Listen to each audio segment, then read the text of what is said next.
یہ جو بھائی نے سوال کیا نا بہت خوبصورت سوال ہے. بھائی کہتے ہیں کہ کیا مجلس سننی چاہیے؟ میں آپ کو کہتا ہوں سب کو سننا چاہیے.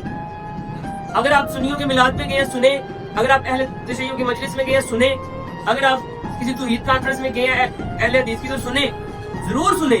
سب کی مجلسیں سنیں, سب کے واعظ و نصیحت سنیں, لیکن اس وجہ سے سنیں کہ آپ قرآن کے طالب علم ہے, آپ کو پتا چلے کون کون کس طرح سے گھپلے کر رہا ہے. آپ کو پتا چلے گا کوئی ایک نہیں کر رہا, سب وہ لوگ کر رہے ہیں جو اپنے آپ کو مسلم کے سوا کچھ اور کہتے ہیں. جو خود کو سنی شیعہ وہابی جو بندی کہتے ہیں وہ سب گھپلے کر رہے ہیں. سب کو سنیں, لازمی سنیں, کیونکہ سب اچھی باتیں بھی کرتے ہیں, سب بری بھی کرتے ہیں, لیکن آپ کے پاس فرقان قرآن موجود ہے. اس کو پڑھنے کے بعد تاکہ آپ ہر ایک کی بات کو اس کے اوپر دسوٹی پر پرکھ سکیں, کیا یہ حق کہہ رہا ہے کہ باطل کہہ رہا ہے. اور یقین جانے آپ کو اہل تشیعوں کے گھر سے بھی موتی ملیں گے, اہل سنت کے گھر سے بھی آپ کو موتی ملیں گے, اہل حدیث کے گھر سے بھی آپ کو موتی ملیں گے, اور دیوبند کے گھر سے بھی آپ کو موتی ملیں گے. سب مسلمان ہیں, سب عشق میں بول رہے ہیں.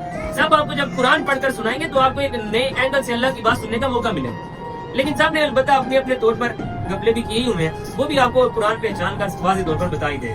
لازم ہے کہ آپ پہلی پریورٹی قرآن کو دیں, پھر سب کو سنیں. سب مطلب سب.